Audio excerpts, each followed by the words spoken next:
Bonjour à tous, nous sommes Mathilde et Océane et dans le podcast La Bulle, nous explorons l'univers fascinant de la santé, de l'entrepreneuriat, du yoga, du sport, de la maîtrise respiratoire, de la science et de la philosophie. Ces trajectoires singulières nous ont conduites à croiser des figures incroyablement passionnantes. Chaque semaine, à travers ce podcast, nous souhaitons partager ces rencontres et mettre en lumière les voix qui nous ont influencés. Plongez avec nous dans ces conversations inspirantes.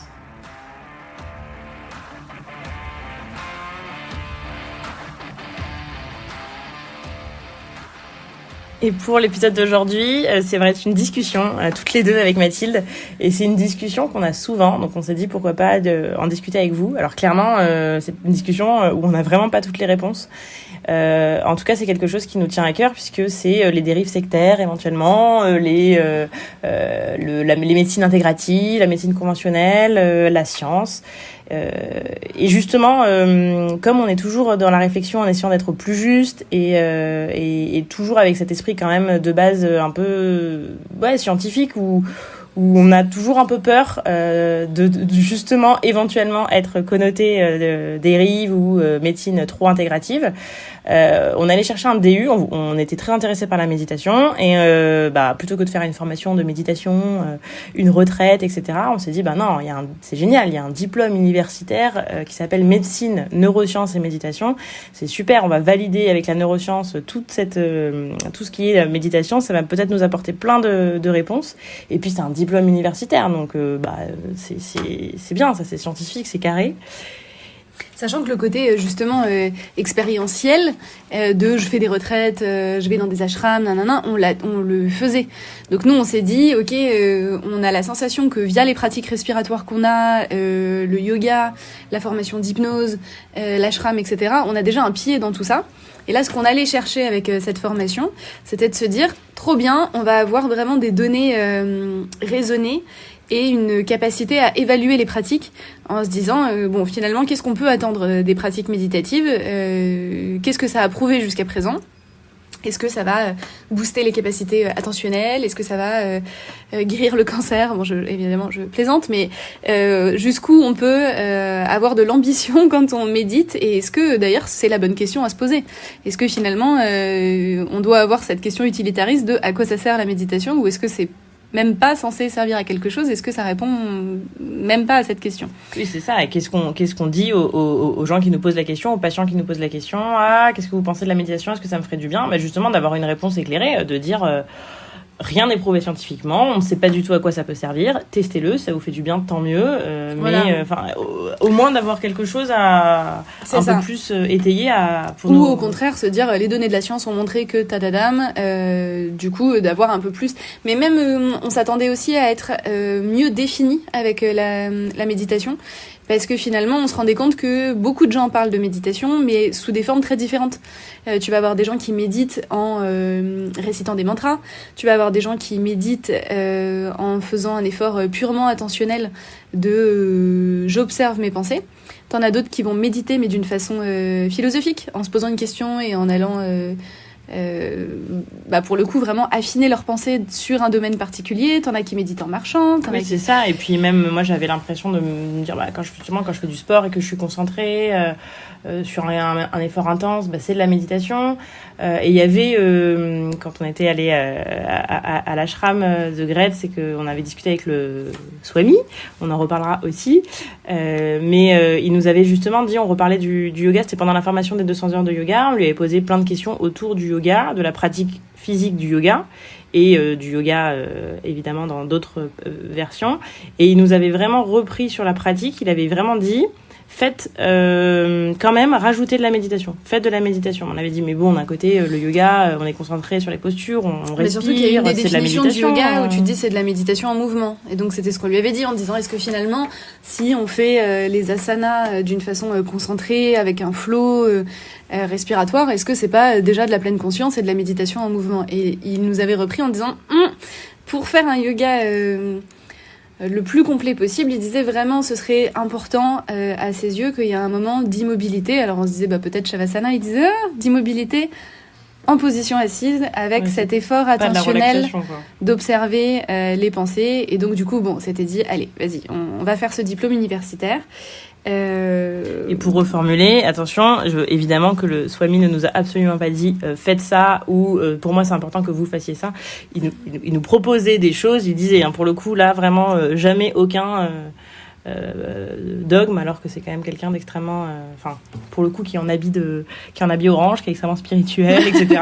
qui pourrait, où on pourrait éventuellement s'attendre, où il va nous dire les filles faites à des recommandations ça, plus dogmatiques, etc. Alors que là pas du tout. C'était vraiment, il nous disait essayez, vous allez voir, ça va peut-être changer quelque chose ou pas, mais testez-le et parce que ça peut être intéressant quand même.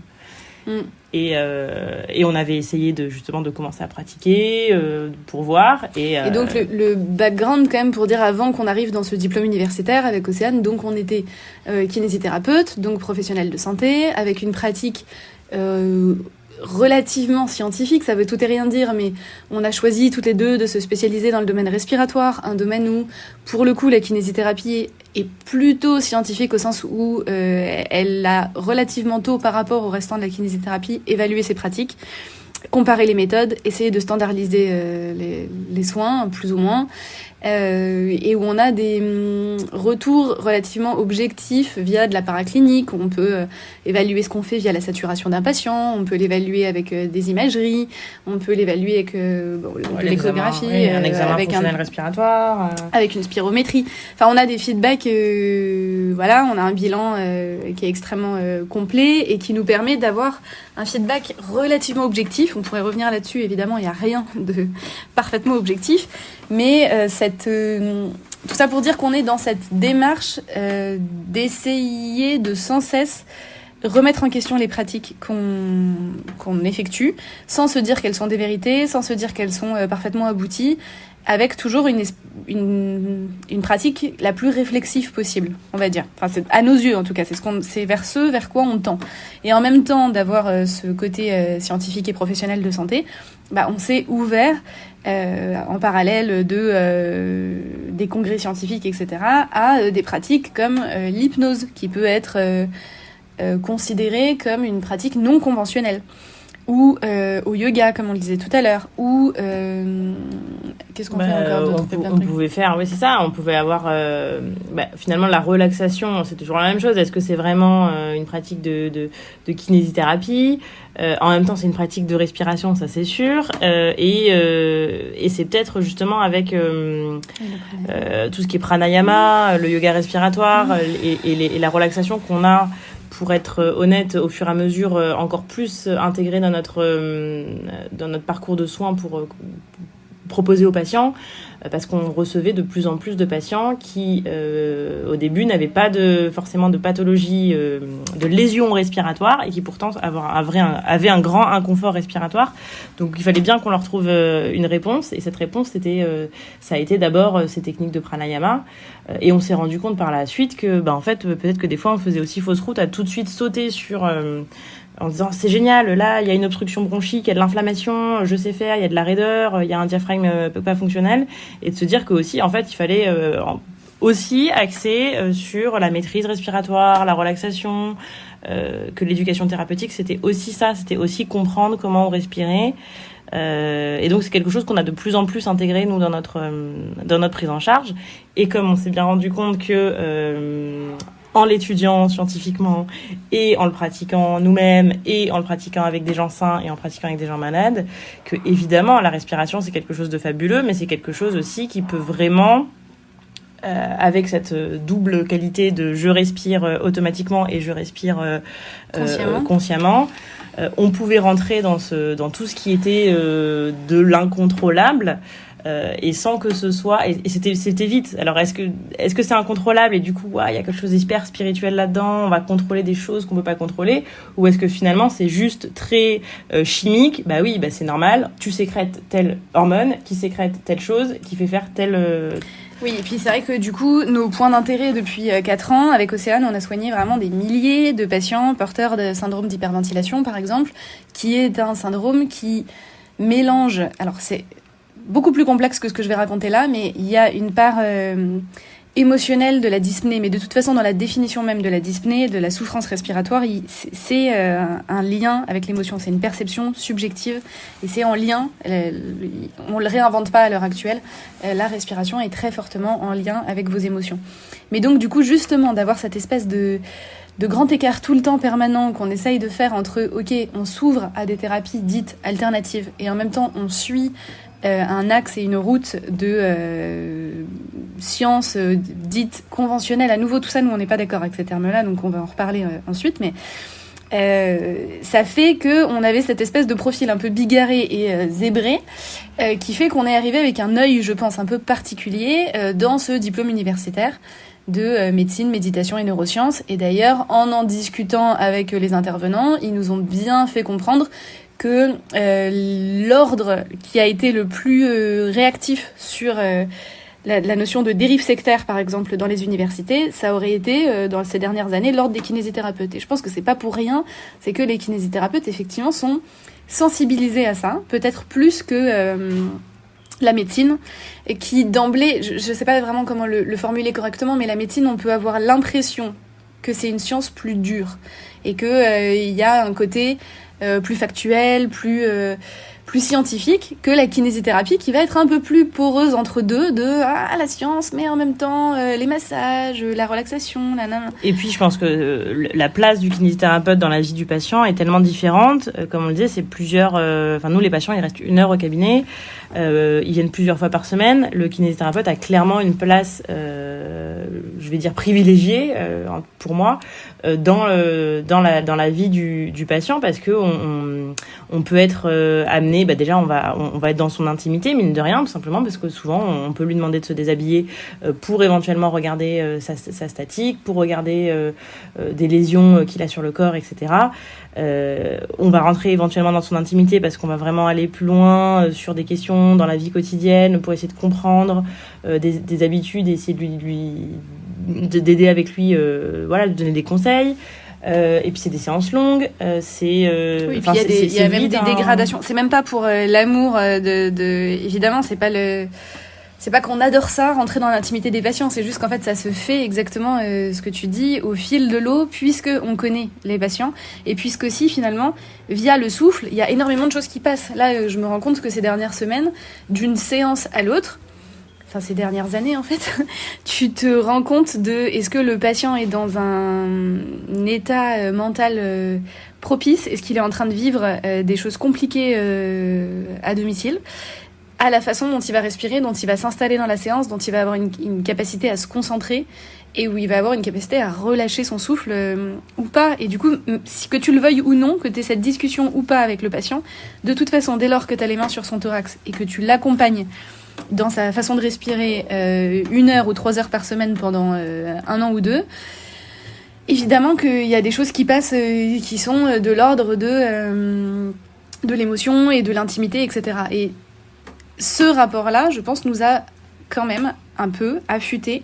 En tout cas, c'est ce qu'on en a conclu au diplôme universitaire. Alors, ça ne veut pas dire que nous deux, ça y est, on a le monopole de l'esprit critique et que on était vraiment trop fortes. Voilà, c'est pas du tout ce qu'on est en train de dire, mais on s'est rendu compte que, d'accord, on avait peut-être quelques bagages derrière qui nous permettaient d'identifier précocement les moments où le discours n'était pas tout à fait aligné ou rigoureux. Parce qu'on est en permanence, en fait, je pense qu'il n'y a pas une journée où on se pose pas une question sur le soin qu'on a fait, ou la bonne façon de faire les choses, ou la modification d'un programme de soins, ou justement on a vu une vidéo sur Instagram ou un des nouveaux cours de breathwork qui nous choquent, ou d'autres choses qui nous paraissent hyper intéressantes.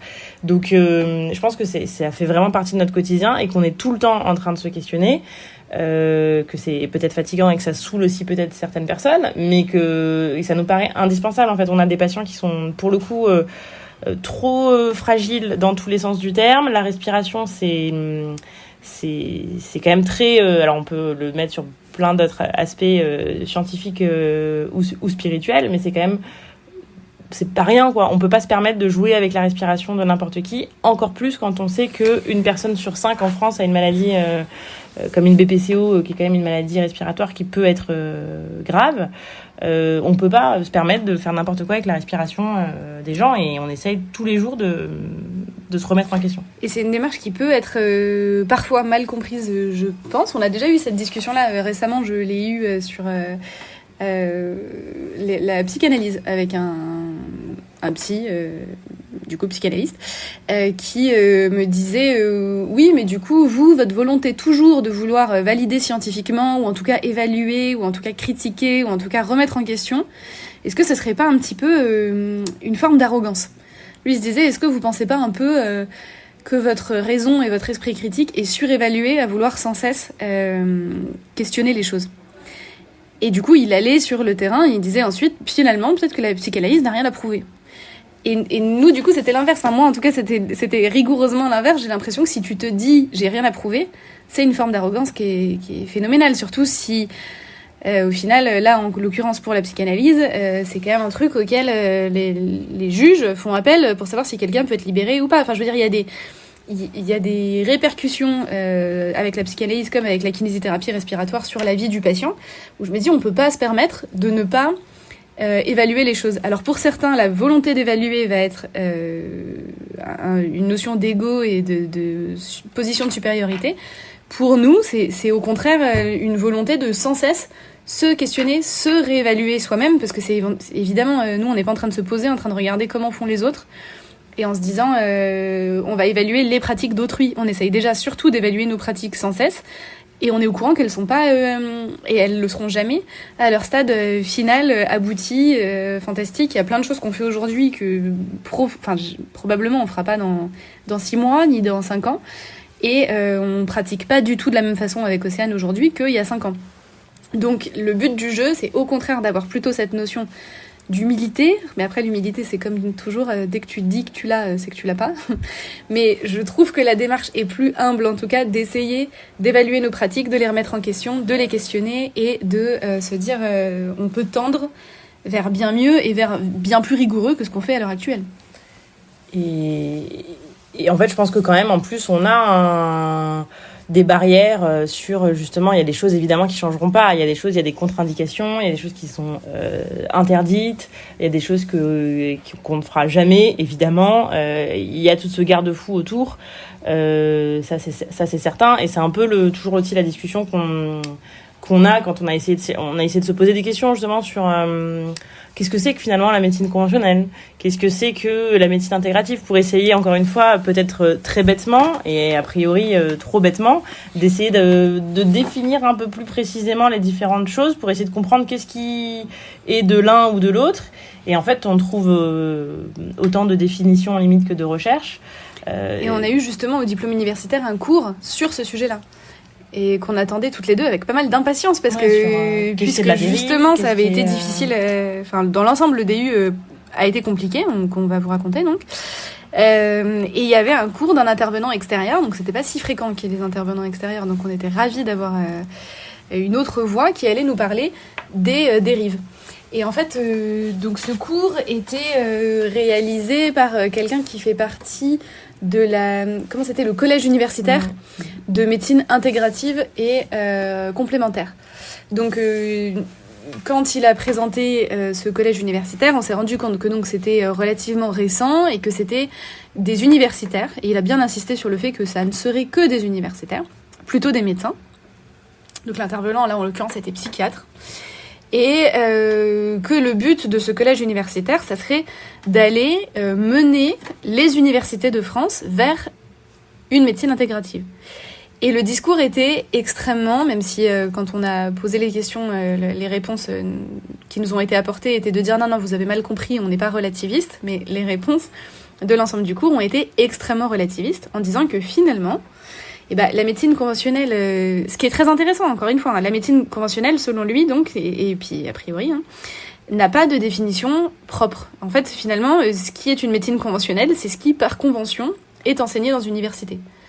Ouais, c'est ça, il y avait un peu ce côté, finalement, ce qui est conventionnel, c'est ce qui est enseigné dans une université, donc à le cacher université, où les programmes ont été faits avec peut-être la haute autorité de santé, enfin en tout cas avec des institutions qui ont fait un programme dans lequel on devait apprendre telle chose, où là-dedans il y avait des recommandations bien précises. Voilà, ça a été fait. Alors encore une fois, on sait jamais par qui. Est-ce que les gens qui font ce programme pour dire qu'on est des thérapeutes conventionnels, qu'on fait de la médecine conventionnelle, sont eux-mêmes une fois allés sur le terrain et ont une fois soigné quelqu'un?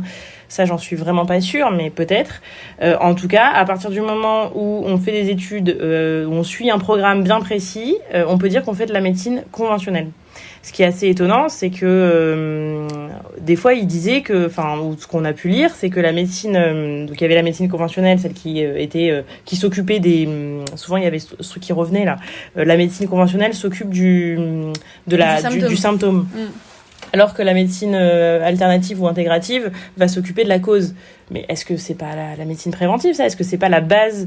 Ou alors il faut tout arrêter, parce que si on pense qu'on va soigner des gens, ce qui n'est pas le cas d'ailleurs dans d'autres pays, mais bon, si on pense qu'on va soigner des gens en juste soignant à chaque fois le symptôme, ou est-ce que c'est pas une fidélisation de la patientèle? C'est pour ça que c'est cet épisode de podcast, il va nous falloir 5 épisodes, parce que tout est critiquable. C'est-à-dire qu'on peut forcément que être mal comprise dans la discussion qu'on va avoir, parce que sincèrement, on est d'accord avec rien. C'est-à-dire que cet intervenant qui était extrêmement relativiste en disant finalement, la médecine conventionnelle, c'est par convention qu'elle est conventionnelle. Donc, pourquoi on ferait pas rentrer la médecine complémentaire? Et puis complémentaire, ça veut dire quoi, du coup? Ou on va créer une médecine intégrative, donc on va intégrer donc il citait l'acupuncture, la médecine chinoise, l'ostéopathie, des choses qui sont pas à l'heure actuelle des thérapies validé par l'épreuve ou validé par la science. Et lui, il remettait en question, et il avait parfaitement raison dans ses arguments. Il critiquait la façon dont on fait de la science à l'heure actuelle, et Dieu sait que c'est critiquable. Évidemment que le scientisme actuel est fatigant, que les intervenants qui vont simplement se contenter de dire « Ah ouais, mais moi c'est EBP, c'est validé grade A, et tout le reste c'est de la merde, si c'est juste expérientiel, c'est fatigant. » Donc lui, en fait, il remettait en avant les écueils en fait dans la science actuelle, et dans le fait que finalement ça se veut objectif mais que ça l'est jamais vraiment, sauf qu'il utilisait cette critique de la science, qui peut être une critique constructive, pour dire finalement allez, on ouvre les universités à tout le reste, parce que finalement, puisque c'est pas si incroyable ce qu'on propose à l'heure actuelle, pourquoi on ferait pas autre chose? Donc notamment il disait on va universitariser l'ostéopathie. Alors nous on disait ok, mais pourquoi, comment Et quand je suis allée le voir à la fin du cours pour lui dire attendez, je comprends pas exactement ce que vous voulez dire par là, il disait oui, mais non, mais il y a une méta-analyse qui montre que l'ostéopathie c'est très efficace sur l'amélioration de la posture. Alors la méta-analyse, j'ai hâte qu'un jour quelqu'un me l'envoie, mais encore une fois, il utilisait du coup tous les écueils et toutes les insuffisances de notre façon de soigner actuelle, qui sont bien nombreuses, pour dire finalement, puisque la science conventionnelle n'est pas sans risque et n'est pas si sûre de son efficacité sur l'ensemble des sujets, je sais plus ce qu'il utilisait, il disait quel médecin serait capable de dire exactement comment le Doliprane marche. En fait, on utilise des outils, mais on les comprend pas vraiment. Est-ce que vraiment nous on est des scientifiques, c'est une science molle? Et on peut dire tout ça, il y a pas de souci. Mais sauf que, est-ce que ça veut dire à ce moment-là, puisqu'on fait déjà des trucs bof, arrêtons d'imaginer qu'on a de l'esprit critique et ouvrons-nous à tout, quoi. Donc notamment quand il parlait de l'homéopathie, il disait oui, mais ça c'est à la faculté, donc c'est que c'est déjà un peu sérieux, la médecine homéopathique, ça fait déjà l'objet d'un cursus universitaire. Et dernier truc, il insistait beaucoup justement, à ses yeux, la valeur de sérieux était universitaire. Et ça, c'est quelque chose avec Océane avec lequel on est vraiment pas d'accord. La preuve avec ce diplôme universitaire d'ailleurs, c'est que je lui disais très bien, vous voulez, vous, médecins, créer un collège de médecins universitaires pour dire ce qui serait sérieux ou pas sérieux dans les thérapies alternatives. Et vous voulez organiser le parcours de soins du patient. Je lui disais, d'accord, très bien, mais puisque les médecins ont déjà des difficultés à l'heure actuelle à prescrire de la kinésithérapie, et ça c'est une vérité, je pense, pour n'importe quel kiné respi, de se dire, ou peu importe, mais bon, nous on peut parler de ce qui nous concerne, la respi, c'est pas évident d'être identifié par des médecins comme étant un outil pour autre chose que du désencombrement, par exemple. Et pourtant, c'est dans tous les congrès, c'est validé grade A, il y a des Cochrane, il y a des consensus. Enfin, c'est vraiment quelque chose. Il y a des consensus, il y a des recos. Voilà, il y a des recos, c'est écrit. Donc je me disais, là, comment vous voulez, universitaire, décider du jour au lendemain de profession que vous ne connaissez pas, parce que vous connaissez très mal la kinésithérapie, mais vous connaissez aussi très mal finalement la médecine chinoise, l'acupuncture, l'homéopathie, etc. Est-ce que vous n'êtes pas un peu du coup, ambitieux d'imaginer que vous allez pouvoir être apte à prescrire ces différentes thérapies complémentaires, que vous allez être apte à les connaître, que vous allez connaître leur champ d'intervention et leurs contre-indications, et que surtout vous êtes légitime pour le faire. Parce qu'encore une fois, vous êtes une profession qui n'est pas la profession que vous allez prescrire. Donc c'est pas de la délégation de tâches de prescrire de l'acupuncture. Est-ce que vous savez vraiment ce que vous prescrivez? Et moi, je serais incapable de prescrire de l'acupuncture. J'y connais rien, ça. Et lui disait, bah oui, mais tout ce qui est important, en tout cas, c'est que ce collège reste universitaire. Donc je m'interrogeais sur est-ce que vous allez faire rentrer des professions paramédicales? Et il disait, non, on veut que ça reste des universitaires qui prescrivent ça. Donc ça me paraît un peu lunaire d'imaginer un collège universitaire qui serait apte à décider du parcours de soins sur des problématiques aussi variées, avec des thérapeutiques qui manquent autant pour le moment de pratiques réflexives et d'indications. Il disait, pour la bonne indication, on saura faire le parcours de soins. Oui, puis à savoir que ça n'empêche pas de toute façon à la personne, au patient, n'importe qui, d'aller éventuellement chercher par lui-même autre chose en plus que s'il a juste des médicaments pour sa douleur, de se dire ok, qu'est-ce que je peux faire aussi pour essayer d'améliorer ma douleur. Mais ouais, il y avait aussi, moi, ce cours, ça m'a aussi fait me rendre compte, là où j'étais un peu dans l'incompréhension jusqu'alors, en disant mais pourquoi on nous dit que on est des charlatans, pourquoi on nous dit que on est là des gourous, etc. Ça là, c'est un raccourci avec le yoga. Et en fait, ça fait vraiment partie. Moi, ça me paraît aussi fou parce que du coup, ils listent tout ce qui peut être dans les médecines intégratives. Et ça va du toucher massage, donc il peut quand même tout et rien dire, au yoga en passant par l'hypnose, en passant par l'acupuncture, en passant par les ventouses, en passant par la méditation, dans les complémentaires. Ouais, t'as l'impression que dans les complémentaires, il y aura un énorme sac avec tout, dont le massage par exemple. Et je me suis dit, tiens, c'est marrant de mettre le massage dans le même truc que la kinésiologie, ou que, tu sais, c'était vraiment écrit toucher, massage. Genre le toucher, qui n'est pas un médicament, sera dans la même catégorie que l'iri-do-thérapie, quoi. Et je me suis dit, c'est vrai qu'à l'extérieur, tu regardes, on se dit, on parle de yoga, on parle alors on parle aussi, j'ai l'impression qu'on publie quand même pas mal et on parle d'études, on parle de physio, patho, on parle de technique, etc. Mais ok, on parle aussi en effet des fois de yoga, on parle de méditation, on pratique du coup des techniques respiratoires. Et en fait, oui, effectivement, extérieurement, ils se disent, oulala, celles-là, elles sont complètement gourous, médecine intégrative, alternativo, etc. En plus, on est passionné et convaincu par certaines choses qu'on fait, et pas parce qu'on les a inventées, mais parce que c'est logique, parce que en effet, ça donne des résultats. Et quand on dit justement, on peut soulager un patient qui a du bronchospasme, on peut donner plus de volume à quelqu'un qui respire mal, un volume résiduel. Et là, alors, du coup, d'un coup, c'est caractérisé par appel à la magie, bien sûr, vous êtes des guérisseuses, oui, bien sûr, vous soignez tout le monde.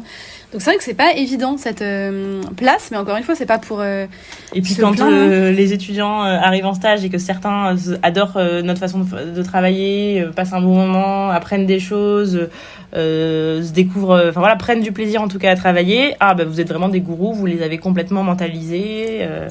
Vous leur avez aboli leur esprit critique et vous leur avez dit qu'il y avait que vous qui faisiez bien. Alors que vraiment, je pense que si c'est pas le truc qu'on fait le plus tous les jours, de leur dire qu'est-ce que t'en penses et pourquoi, et remet en question, fais ce que tu veux, mais explique-moi. C'est ça.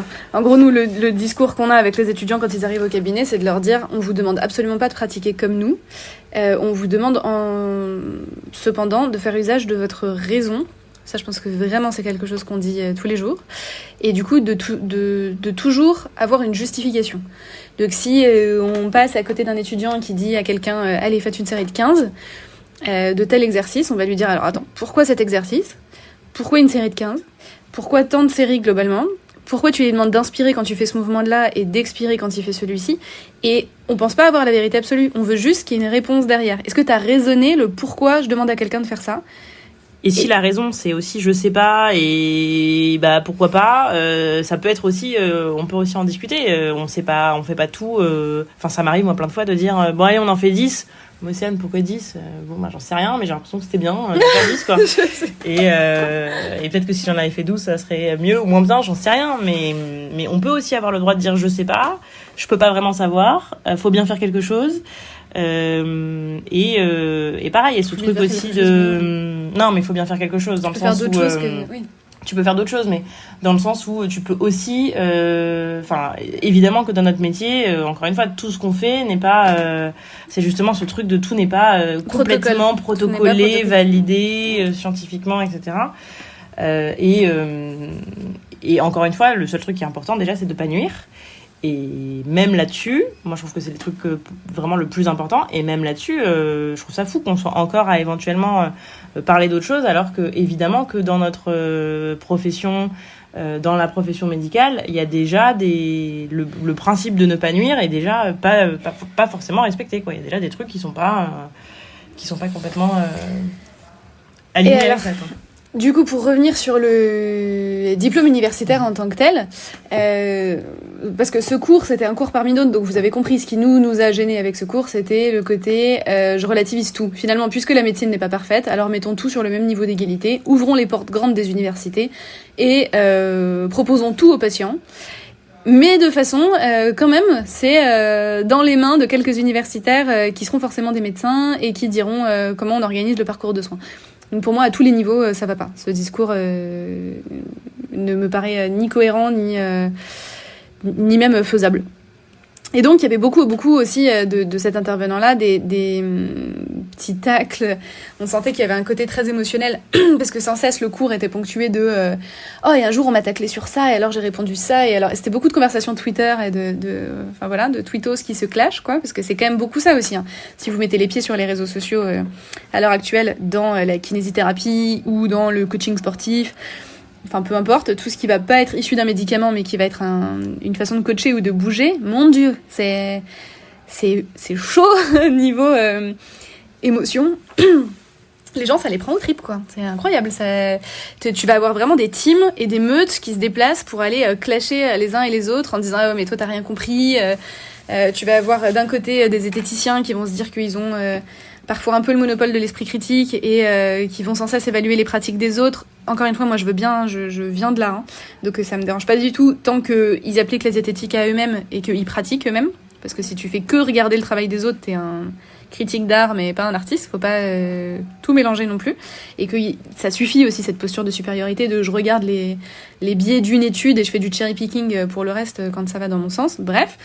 Et d'un autre côté, des gens qui vont dire oui, mais l'expérience ça compte, et en fait moi avec mes patients ça marche, et c'est un peu fatigant. Enfin ça, je trouve que depuis 10 ans, il y a des fois je me dis il est temps d'avancer aussi et de sortir un peu de cette guéguerre de l'expérience versus la science. À aucun moment les deux se sont vraiment opposés, et la science ça reste la répétition d'une expérience en essayant de la standardiser pour pouvoir la comparer, pour pouvoir la rendre réflexive, pour pouvoir montrer ses biais, quoi. Donc ça aussi c'est fatigant. Les gens qui du coup vont se dire bah ouais mais la science c'est plein de biais. Oui, enfin les gars, tout est plein de biais. C'est juste que la science elle les liste, elle les reconnaît et elle en parle. Donc en théorie, quand elle est bien réalisée. Mais à nouveau tout ça c'est un vaste sujet. Mais donc sur le DU dans son ensemble, il y avait un très gros manque de rigueur. Ça je pense qu'on peut partir là-dessus. Même sur le côté organisationnel, c'est-à-dire que quand vous faites une liste de personnes qui vont intervenir dans ce DU, que c'est écrit sur les affiches, que c'est écrit sur le site internet, et que les gens s'inscrivent à cette formation en se disant je vais prendre 2 semaines de mon temps, je vais payer plus ou moins 4 000 € en tout pour aller rencontrer cette série d'intervenants parce que ça m'intéresse et qu'en plus le DU s'appelle médecine, neurosciences et méditation, eh bien on s'attend à rencontrer ces intervenants. Quelle ne fut pas notre surprise de réaliser que les 3/4 des intervenants en fait n'étaient pas présents du tout, et c'était des cours enregistrés, alors avec l'accord des intervenants ou pas, ça je sais pas, mais en tout cas les cours des anciennes années avaient été enregistrés, et donc on était dans une salle dans laquelle on était quand même contenu, confiné pendant il y a des fois de 7h à 22h pendant 7 jours, à du coup avoir un écran devant nous, un film, c'est le film pour les enfants l'après-midi, là. Un contenu qui du coup, enfin tu peux pas poser de questions à l'intervenant parce que ça a été filmé, et donc t'as un film sous des néons franchement pas mal agressif, t'es assis au sol sur des tapis, le son grésille vachement, et tu fais 7h, 22h de ça, quoi. C'est pas c'était pas évident comme condition d'apprentissage, et surtout c'est pas très honnête de pas le préciser, parce que c'est du contenu que tu peux donner en amont d'une formation. T'es pas obligé de te déplacer à l'autre bout de la France pour aller regarder un film. Et clairement, ce qui était alors évidemment que ça c'était extrêmement embêtant et même extrêmement énervant. Et on se sentait un peu trompé et dupé sur l'organisation, même si ça reste l'organisation. Et que moi, ce qui m'a encore plus dérangé, c'est que à la réponse de ouais, quand même, vous auriez pu nous le dire, ou on est quand même déçus que, etc. À chaque fois, il y avait des réponses type oui, mais ça c'est parce que vous aviez des attentes, faut travailler sur vous, c'est parce que vous étiez trop dans le évidemment. Enfin, et en fait.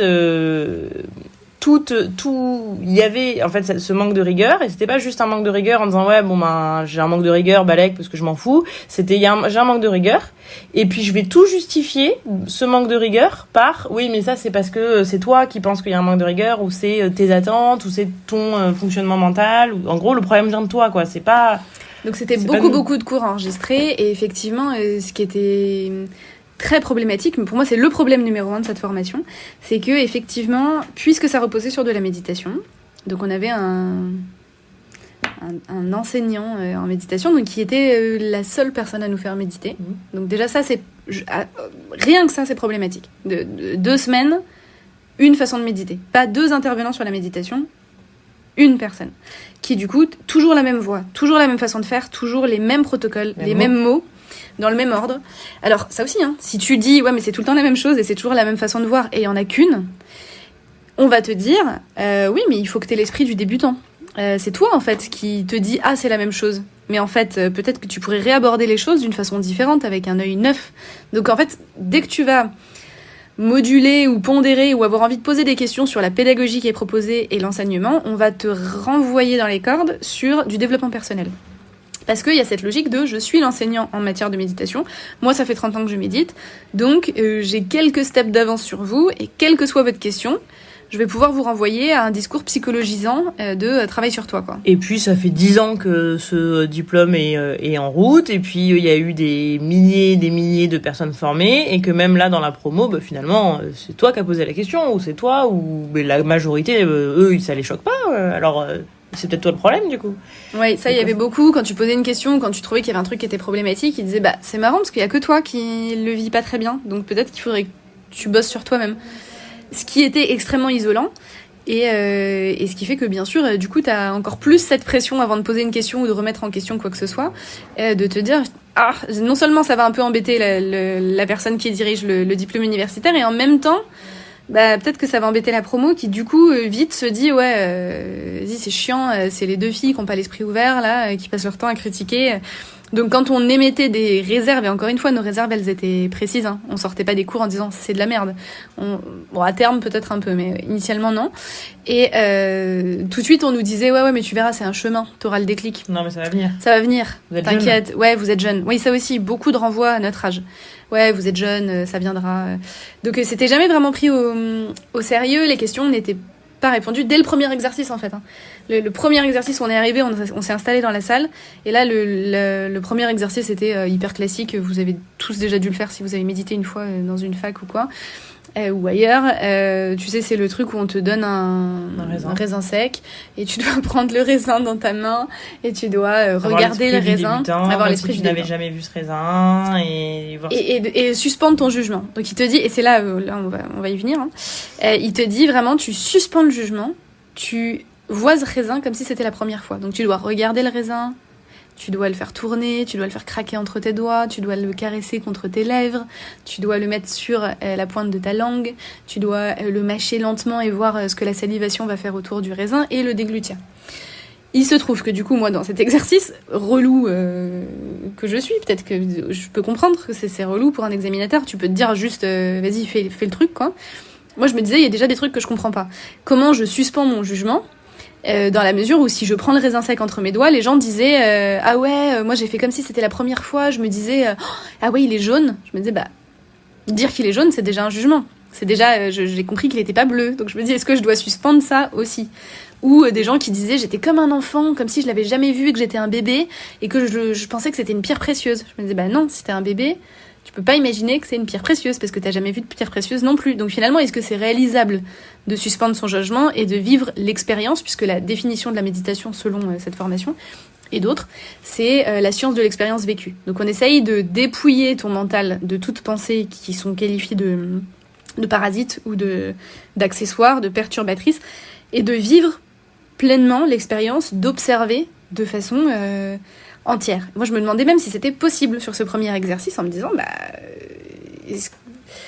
comment on fait finalement? On le caractérise, j'ai l'impression que c'est une forme de jugement. Et le deuxième truc qui m'a gênée, c'était que j'avais vraiment pas du tout envie de mettre ce raisin sec dans ma bouche après l'avoir tripoté pendant je sais pas combien de temps. Et du coup, je me suis dit, je vais pas le faire, quoi. Je vais pas l'avaler, j'ai pas envie. Et ça aussi, on s'est rendu compte dès le premier exercice que c'était un problème. Parce que du coup, pendant le débrief, j'ai posé la question de est-ce que c'est possible de vraiment suspendre son jugement? Et la réponse donnée a été c'est pas toi qui poses les questions, c'est moi qui les pose. Donc déjà, quand un intervenant, premier jour, répond à ta question comme ça, tu te dis ah, bon, ok. Deuxième question, c'était du coup de dire est-ce que c'était ok que je l'ai pas... voilà, j'ai choisi de pas le mettre dans ma bouche, j'avais pas envie, quoi. Et donc une notion de consentement. Est-ce que j'avais le droit de ne pas consentir à ça? Et tout de suite, ça a été analysé en mode du coup, tu n'as pas pu faire vraiment l'expérience, puisque tes pensées t'ont arrêté, et donc ta volonté a arrêté... finalement, c'était un peu un échec de l'exercice. Ce qui m'a posé question après pendant toute la suite. En fait, tout était résumé dans cet exercice-là, c'est pour ça que je vous le détaille, parce qu'après, c'était 2 semaines de ça. 2 semaines de pensées qui étaient sans cesse réfutées, en disant tu n'as pas à penser, tu n'as pas à remettre en question, tout ça c'est des pensées parasites. Et ça allait loin, hein. Océane avait des migraines de l'enfer, parce que les néons étaient tout le temps allumés au max. Quand Océ disait est-ce que c'est possible de baisser un tout petit peu la lumière, parce que ça fait 6 heures qu'on est en dessous, et vraiment je commence à avoir du mal. Ça, c'était qualifié de limitation mentale, de dire mais non, ça c'était limitation, il faut que tu dépasses cette pensée-là. Et la lumière n'était pas baissée. Enfin, je veux dire, j'ai du mal à m'imaginer, moi, en tant que formatrice, dire un jour à quelqu'un ah ouais, t'as une migraine et il y a la lumière, bosse sur toi, quoi. Tu vois, c'est... Ouais, on sentait que limite fallait demander l'autorisation pour ouvrir les fenêtres, quoi. C'est-à-dire que quand on ouvrait les fenêtres, on sentait qu'on avait un regard on a ouvert un... Et puis c'est vrai que le fait que ce soit universitaire, tout de suite, moi, ça m'a rapporté, c'est fou comme l'humain est incroyable, ça m'a ramené, à l'école, quoi. J'avais l'impression, il y avait les premiers de la classe là qui se mettent toujours devant. Du coup, Mathilde et moi, on était plutôt celles qui se marraient et qui disaient mais non, c'est nul, ça va trop lentement, c'est pas comme ci, c'est pas comme ça. Ah, ça c'est bien, machin. Donc ça c'était quand même drôle, et il y avait ce côté un peu de l'enfer en fait, que j'ai vraiment toujours eu beaucoup de mal moi à supporter en tant que élève et étudiante, attends, c'est moi le prof en fait, c'est moi qui décide si la porte elle est ouverte, c'est moi qui décide si on baisse les néons, c'est moi qui décide si t'as compris, c'est moi qui décide si ce que tu dis est bien, quoi. C'était la réponse quand on est allé le voir après, en disant bon, est-ce qu'on peut en parler, on a un problème, enfin voilà, nous on s'est pas dit tout est pourri. Évidemment que tout n'était pas pourri, il y avait des intervenants qui étaient très quali. C'était hélas pas la majorité du diplôme dans son ensemble, ou alors il y avait des intervenants fantastiques mais qui encore une fois étaient enregistrés et n'étaient pas présents dans la salle. À nouveau, c'est dommage. Peut-être que du coup tu peux aller voir sur YouTube des conférences de ces mecs-là et t'es pas obligé de te déplacer dans un diplôme universitaire. Surtout, encore une fois, c'est quand même important de le préciser, c'était un tarif tout compris, logement, billets d'avion, etc., où on a fait le calcul entre plusieurs personnes, etc. On est quand même, comme tu le disais tout à l'heure, on est quand même à 4 000 €. C'est pour ça que c'était marrant d'avoir une réponse. Quand on disait, c'est peut-être pas à la hauteur, ça manque énormément de rigueur, en fait. Où les expériences sont extrêmement même limitées et répétitives, et sans vraiment les débriefer d'une façon qui nous paraissait pertinente, on y reviendra. Mais c'est vrai que la réponse qui nous était apportée, c'était de dire mais il faut que tu travailles sur tes attentes. Pourquoi t'avais des attentes? Parce que peut-être que je prends 2 semaines de mon temps et que je consacre 4 000 € à ça, et que je m'attendais à un peu de rigueur, un peu de données, un peu de slide même en fait, un peu de fond. Et le deuxième truc qui nous était dit, c'était t'as peut-être un peu de mal à te mettre dans la position de l'élève, parce qu'on dirait que tu veux sans cesse te mettre dans la position du prof. Et moi je disais non, si j'ai jamais eu de mal avec ça. S'il y a un prof dans une salle, moi je suis élève, il y a pas de problème. Mais là il y avait souvent pas de prof, quoi. Soit parce qu'il était enregistré, soit parce qu'il y avait pas d'enseignement ni de transmission pure. Alors pareil, tu fais un diplôme universitaire de méditation et on te répète sans cesse, attention, vous n'avez pas le droit de faire, enfin, selon eux, vous n'avez pas le droit de faire méditer des gens ensuite. C'est juste une initiation là. Si vous voulez devenir, comment ils disent, c'est pas enseignant, c'est instructeur. Si vous voulez devenir instructeur, il va falloir faire le programme MBSR. Et vous inquiétez pas, on vous fera une ristourne, on vous fera un prix. Et à la fois, il y avait des gens qui avaient fait MBSR et qui venaient faire le DU. Donc tu te disais, tiens, c'est intéressant, ils doivent aussi leur dire, si vous n'avez pas fait le DU, vous n'êtes pas légitime. Donc il y avait aussi toute une campagne derrière, très marketing. Et ces personnes-là disaient, franchement, je vois pas la différence, quoi. J'ai du mal à percevoir vraiment la grande différence, à part un ou deux intervenants, entre le programme pour être instructeur et le programme juste pour avoir un diplôme universitaire, quoi. Et ça, je trouvais que c'était quand même, mine de rien, un peu culotté aussi de se dire, ok, nous, maintenant, là, en 2023, ou depuis les années 2000, on a décidé que désormais, si t'es pas instructeur de tel diplôme, alors ça, mon Dieu, encore une fois, typiquement français universitaire moderne, quoi. T'es pas légitime pour faire ça. Et le pire, c'est que ça marche. Les gens dans la salle se disaient, ah ouais, je suis pas légitime, si j'ai pas le diplôme, je vais le faire en plus. Mais les gars, la méditation, ça a pas été inventé dans les années 80, et il y avait des gens qui méditaient avant et sans diplôme. Donc peut-être aussi que on peut y aller tranquille, encore plus quand le fond de la formation est si light. C'est que tu te dis, bon, bah finalement, c'est peut-être à la portée plus facilement de tout le monde, quoi. Et surtout que bêtement, naïvement, tu peux te dire, en tout cas, moi, je pouvais me dire, peut-être que justement, il cadre hyper bien pour vraiment montrer ce qu'il faut faire, ce qu'il faut pas faire, ce qui peut être dangereux, ce qui peut s'apparenter à une dérive et ce qui est plutôt sécuritaire. Et en fait, pas du tout. On est dans un diplôme universitaire où finalement on fait énormément. C'était censé être, c'est censé avoir de la pratique et c'est normal de pratiquer pour comprendre. Ça, c'est tout à fait normal. Mais il y avait censé avoir quand même de la théorie. Donc on a énormément pratiqué. Et après il y avait des débriefs des pratiques. Donc vous pratiquez votre méditation guidée par toujours la même personne, puis après vous vous arrêtez, vous trouvez quelqu'un que vous ne connaissez pas et vous devez lui raconter ce qui s'était passé dans votre corps pendant que vous avez pratiqué, puis après vous débriefez tous ensemble avec l'examinateur. Si, après fallait qu'on parle tous ensemble avec l'examinateur. Non, mais il y a de ce qu'on avait ressenti, il y a même etc. eu des matinées où on devait débriefer à 2, puis à 4, puis à 8, puis tous ensemble. La même expérience. Donc je vous laisse imaginer la sensation de temps perdu. Je suis désolée, mais vraiment j'ai ressenti ça à chaque seconde, de me dire ok, donc je viens de faire une méditation qui nous a déjà proposé 1000 fois, qui, encore une fois, était dénuée d'intention, dénuée de subtilité. C'était purement intentionnel. Observez, voilà. Allez marcher dehors tous les matins. Observez votre marche au ralenti. Et voilà. Et attention, ne regardez pas le lever de soleil, ça c'est la distraction. Attention, n'accélérez pas la marche. Ça c'est vous faire croire que vous avez du libre arbitre. Non, vraiment, vous allez marcher lentement, au ralenti, en observant. Ok. Et ensuite, vous allez débriefer ça avec quelqu'un, puis avec 8 personnes, puis tous ensemble. Et les débriefings, c'était pas un débrief qui donne de la profondeur à l'expérience que tu viens de vivre. Loin de là. Les débriefings, c'était de la psycho vraiment de comptoir. À nouveau, avec quelqu'un, encore une fois, qui, pour le coup, l'intervenant n'est pas psychiatre, ni psychologue, enfin voilà. C'est pas son taf. Et pour autant, c'était très branché. Où est-ce que tu as ressenti les émotions dans ton corps ? Et là, il y avait des gens qui se lançaient plus ou moins sur les traumas vécus il y a... c'est ça. Et puis, je pense que du coup, ils se sentaient obligés d'avoir l'impression qu'il s'était passé un truc aussi pendant le moment. Et parce que tout le monde avait vécu une méditation transcendantale. C'est-à-dire que personne disait « Ah ouais, moi, ça a été... C'est-à-dire que quand tu posais quand il y en avait qui osaient poser la question, ou que moi, je posais la question juste un petit peu plus techniquement en disant « Mais attendez, mais je suis pas sûre d'avoir... des questions un petit peu plus techniques, quoi, pour essayer de comprendre. Oui, non, mais bon, ça, on le reverra. Oui, non, mais ça viendra. Soit ça allait venir, soit on allait le voir plus tard. Bon, et à chaque fois, je me le notais en me disant évidemment que ça sera pas vu plus tard. Et ça n'a jamais, c'était jamais venu. J'ai jamais eu la réponse à mes questions.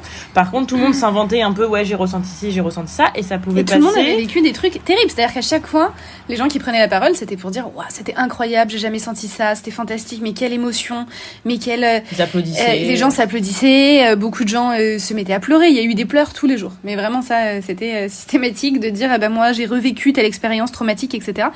Et encore une fois, Océane et moi, on est quand même souvent dans des situations où on gère des groupes de méditation ou de respiration, vous appelez ça comme vous voulez, et où des gens se mettent à pleurer. Jamais je me suis dit que j'allais leur demander de livrer les raisons pour lesquelles ils pleurent devant tout le monde, dans une salle de 60 personnes.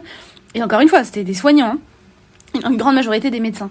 jamais j'allais les soumettre à la question comme ça en disant t'es sûr, tu veux pas nous en parler, mais alors qu'est-ce qui s'est passé? On a vraiment eu des détails intimes de la vie des gens, et rien que ça, moi j'ai trouvé que c'était parfaitement inapproprié, d'une lourdeur incroyable, parce que t'es sous une chape de plomb systématique, de 7h à 22h, à vivre des trucs où t'as pas de libre arbitre, parce que ça c'est clair que si de toute façon tu essayes de faire différent, sans aucune pudeur, quand on parlait de pudeur, il nous a vite dit la phrase de typiquement occidentale, hein, la pudeur. Hein. Ok, bon, ça c'est balayé.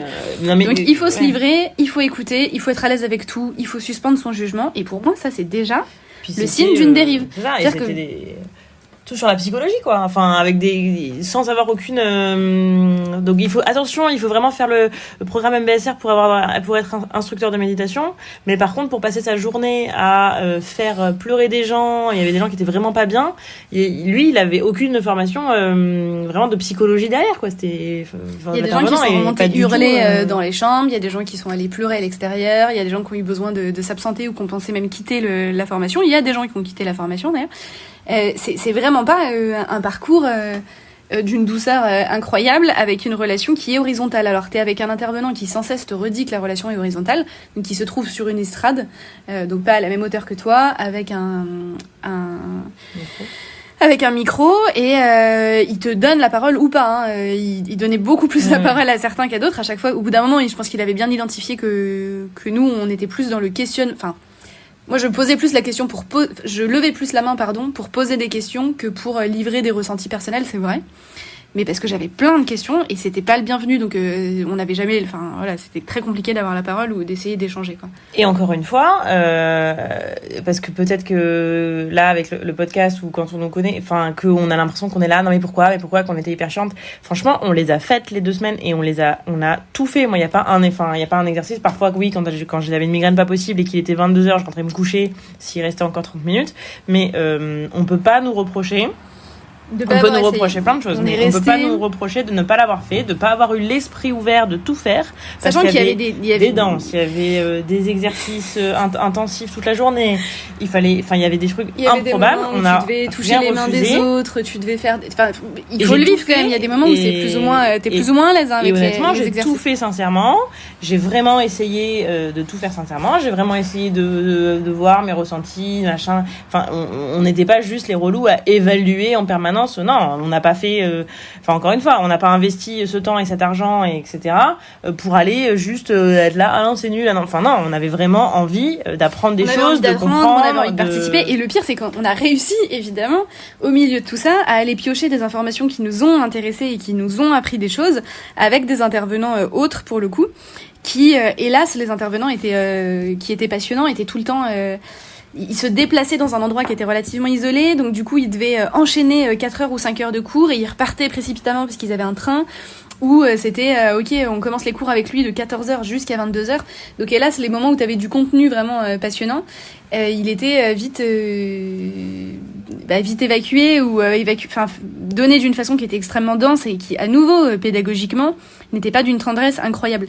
Je me suis dit aussi que quand t'es tourné vers l'autre et que tu développes des capacités de compassion, d'empathie, comme c'était sans cesse redit, d'attention à l'autre, c'était sans cesse dit, de mise en relation à l'autre, peut-être que du coup, tu n'organises pas ton planning de 7h à 22h. Avec les néons, avec les gens assis par terre, avec la salle qui était quand même globalement pas hyper propre, et du coup énormément de fatigue, avec des conditions qui étaient pas, la moitié de la promo était malade. Ça reste des conditions dans lesquelles tu places des gens dans une situation de fragilité. Et c'est pour ça que d'ailleurs autant de gens ont pleuré, cédé, ont vécu les choses de façon difficile. Et ce qui était terrible, c'est que tu te rendais très vite compte que malgré tout, la plupart des participants avaient un besoin de validation. Ils avaient besoin de valider le diplôme, ils avaient besoin de reconnaître du coup la valeur de ce diplôme, avec le fameux biais de l'engagement de je l'ai payé, je suis là, donc ça doit valoir quelque chose. Et ce côté, j'ai besoin d'être validé par l'instructeur. Est-ce que ce que j'ai ressenti dans mon corps était valable ? Est-ce que vous le validez ? Fou, ça. Donc tous les débriefs, c'était ça. Mais t'as ressenti où ça, dans ton corps ? Dans le ventre ? Non, c'est ça ? C'était ça ? C'était pas ça que je devais ressentir ? C'était ça l'exercice ? Mais c'était fou, quoi. Et encore une fois, on parle des enfants avec un truc extrêmement paternaliste. De soignants. Et ce qui nous a fait, l'autre chose intéressante, parce que évidemment, on vous livrera dans un autre podcast aussi, évidemment, des choses intéressantes qu'on a pu ressortir de cette expérience ou d'autres. Mais l'autre chose, en tout cas, qui était intéressante, pas très un peu triste d'après moi, mais en tout cas intéressante, c'était de se rendre compte à quel point cette promo de plus de 40, presque 50 personnes, de soignants, donc quand même qui sont dans dans le corps normalement, étaient complètement déconnectés de leurs sensations. Et tout était nouveau, quoi. Et tout était difficile ou nouveau, en grande majorité. Un scan corporel qui consiste à fermer les yeux et se laisser guider en disant essayez de vous concentrer d'abord sur votre cheville, puis sur votre tibia, puis sur votre genou, pouvait poser des problèmes du style attends mais moi j'ai pas senti ma cuisse, c'est hyper culpabilisant cet exercice, franchement c'est pas bien qu'ils nous fassent faire ça, alors que bon et plein de choses en disant oh là là non mais je sais pas du tout quelle émotion, qu'est-ce que je dois ressentir, enfin c'était très en fait, tout était fait pour que les gens aient la sensation de ne pas être sur des appuis solides. Donc, t'avais tout le temps l'impression que toi, t'étais bancal et qu'il fallait que cette personne te stabilise et te dise oui, c'est ça, c'est bien, c'est ça que t'as ressenti, donc c'est d'accord. Il y avait vraiment un rapport hiérarchique très marqué et à nouveau, on revient sans cesse dessus, mais il y a un triangle, une pyramide qui a été faite par Mark Whitwell, qui est une pyramide des abus. Qui te dit attention dans le yoga il peut y avoir des abus très rapides avec cette notion de en bas de la pyramide t'as les petites infractions de par exemple tu crois que le prof de yoga c'est mieux que toi ce qui est bon pour toi, bah lui c'était typiquement ça. Si tu crois que le gars c'est mieux que toi ce qui va être bon pour toi, bah tu peux le laisser faire la suite des abus et ça monte évidemment jusqu'au sommet de la pyramide avec des abus terribles et c'est pas ceux dont on est en train d'accuser qui que ce soit, encore une fois moi je dis pas qu'il y a eu des abus terribles, je dis qu'il y a le lit. Ouais, c'est ça. Il y a vraiment tout ce qui fabrique une dérive sectaire, c'était dedans. Et c'était socialement hyper intéressant à voir. Parce que moi, j'ai adoré, pour le coup, cette partie-là, de me dire, ok, en fait, finalement, c'est pas si facile de s'opposer. Cette pyramide, elle est assez intéressante, que ce soit... Alors, elle a été décrite, je crois, surtout pour le yoga. Donc, c'est évidemment très intéressant pour le yoga parce que il y a évidemment plein de choses aussi. Mais elle est aussi hyper intéressante sur, du coup, plein d'autres secteurs. Se rendre compte qu'en fait, il y a des petites choses, des petites phrases. Et puis, peut-être, des petites phrases qu'on s'est surpris à dire. Et que, de se remettre en question par rapport à ça. Donc, je pense qu'autant en... soignant ou autant qu'en professeur, qu'en élève ou en patient, c'est important de la connaître aussi parce que c'est des petites choses qui font très vite monter et qui peuvent, encore une fois, l'abus sexuel, c'est souvent on dit le truc, mais on peut aller bien moins loin de ça, on peut vraiment être très bouleversé psychologiquement. On peut vraiment se sentir par exemple, très mal. Il y avait une intervenante qui assistait à la formation et qui nous disait bah oui, moi cette formation m'a mené à un point de rupture dans ma vie personnelle puisque c'est tellement une formation qui te dit qu'il faut que tu acceptes que si tu es dans des émotions négatives, tout ça c'est dans tes pensées. Donc il y a un moment si tu es dans un environnement de travail par exemple qui est extrêmement délétère et agressif envers toi, développement personnel, travaille sur toi-même, surtout n'affine pas ton esprit critique, n'affine pas ta raison, n'affine pas ta pensée pour essayer de changer l'environnement qui est autour de toi. Non, c'est de te dire attends mais la méditation c'est pas censé être une balade, c'est pas un plaisir, donc bien sûr que tu vas te plonger dans l'inconfort et tu vas accepter et tu vas le supporter. Et donc du coup cette femme nous expliquait que elle effectivement ça l'a menée à supporter des choses qui étaient finalement insupportables parce qu'elle s'est dit il faut juste que je travaille sur moi et finalement ça l'a menée jusqu'à un point de rupture, un burn-out et un moment où sa santé mentale a été mise en péril. Donc j'ai trouvé que c'était vraiment l'inverse de l'empowerment. Ça consistait à dépouiller progressivement les gens qui étaient dans la salle de toute liberté et tout échappatoire. Tout ce que tu pouvais tenter, tout ce que ton cerveau allait te raconter, tout ce que t'allais raisonner, il te disait travaille sur tes attentes, travaille sur toi-même, déconstruis, pas de pensée, pas de jugement, suspends et vis l'expérience telle qu'elle est. Et moi je me suis dit vraiment, c'est hyper dangereux. Parce qu'avec ce discours-là, tu peux emmener les gens n'importe où. Et ne pas avoir dans la société dans laquelle on vit, c'est quand même hyper important d'avoir du discernement, même dans des relations personnelles, même, je veux dire, et c'est quand même, il y a des red flags, on devrait être je suis désolée, mais moi j'ai pas connu ça, mais dans une société où quand même il y a énormément de gens qui se rendent compte sur des réseaux et puis qui viennent se voir du jour au lendemain dans un espace intime, ne serait-ce que ça, on a besoin d'avoir encore plus de discernement, de plus vite sentir la personne, de plus vite sentir si éventuellement elle est bonne pour nous ou pas bonne pour nous, voire éventuellement dangereuse, et on devrait encore plus encourager les gens à vraiment aller chercher du discernement, à se faire confiance, le ressenti, Et là où justement la méditation était censée pour moi se reconnecter avec soi-même et revenir sur justement plus le bide et le qu'est-ce que je ressens vraiment viscéralement, est-ce que c'est ce qu'on m'a dit? Non, là je le ressens vraiment que ça va pas, là je le ressens vraiment que je suis heureuse. Et ben en fait j'ai eu l'impression que là c'était tout l'inverse, quoi. C'était surtout suspens, c'était avec toujours l'appel à l'ouverture d'esprit, évidemment. Il faut que tu gardes l'esprit ouvert, et ça c'est épuisant aussi. Il y a pas encore une fois, si on était là toutes les deux à danser, à faire tous les exercices, tout ce qui nous a été demandé, aussi malaisant que ça, et puis nous vraiment il y a des moments où on se disait bon, c'est pas possible. Et il faut imaginer ce que c'est que de comprendre dès la première semaine, dès le premier jour, que tu vas pas être aligné avec la pédagogie ici, que tu vas pas être aligné avec l'intention, et que t'as pas confiance dans l'intention, sincèrement, parce que c'est la seule réponse qui nous a été donnée, de m'attraper par les épaules et de dire il faut que t'aies confiance en moi, vraiment pas. Et de te dire que tu continues à participer à chaque méditation, où tu te tais, tu écoutes une voix dans laquelle t'as pas, tu ne te reconnais pas dans cet enseignement et tu le suis. On l'a fait, on a essayé vraiment jusqu'au bout avec la meilleure volonté possible. Honnêtement, on a tenté. Je pense que y a un vrai problème de fond, et que il faut que l'université se penche un peu plus sur cette formation, vraiment.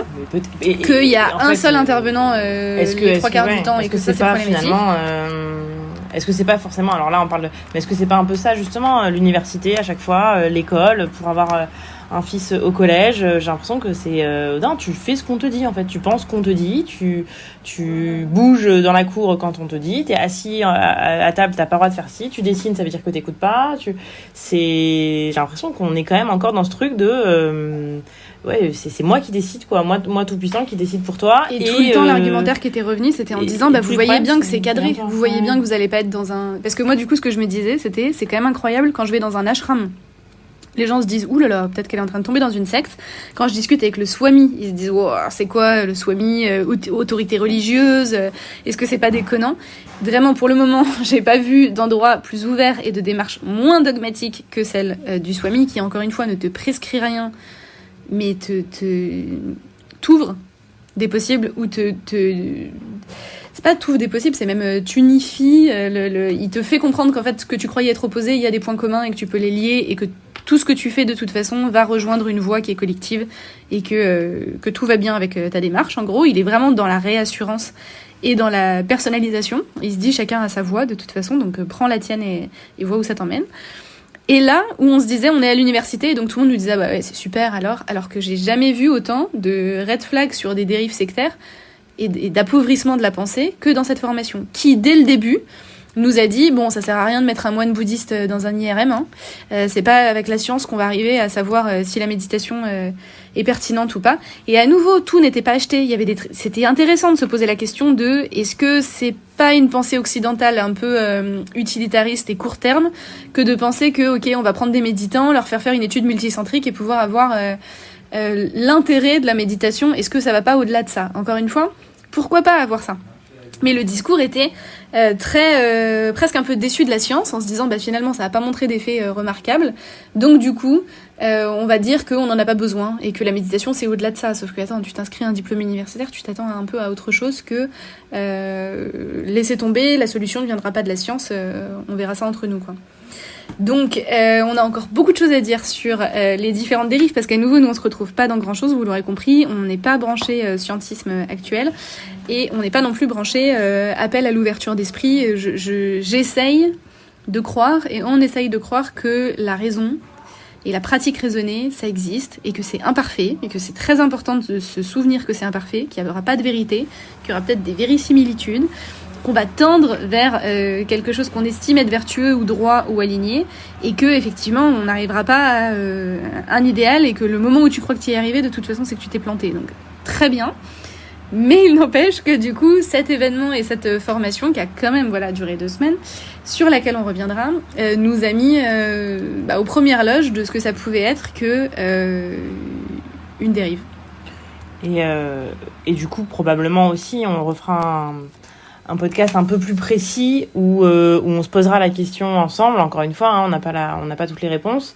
On en a certaines parce que la science ou certaines expériences peut-être nous rapprochent un peu de certaines réponses, mais on essaiera de le faire en plus précisément sur les pratiques respiratoires avec où ça arrive de plus en plus des breathwork qui s'installent de plus en plus, des gens qui utilisent la respiration avec ce même côté psychanalysant de se dire ah oui tu vas respirer, tu vas hyperventiler, ça aussi il faudra qu'on en parle. Des nouvelles stratégies qui reposent uniquement sur des hyperventilations, qui te mettent dans un état second parce que t'es hypocapnique complet et qui te disent que tu vas revivre ton viol ou ta naissance, ce qui sont c'est dramatique. Ce qui te déclenche en fait des troubles et psychoses. Qui explique que parce que tu pleures en fait, c'est absolument physiologique, hein. Encore une fois, ça aussi c'est prouvé scientifiquement de pourquoi tu pleures, et qui vont dire là si tu pleures c'est parce que voilà vraiment c'est sûr t'as atteint t'as ouvert tel chakra et t'es sur tel c'est bon là on a débloqué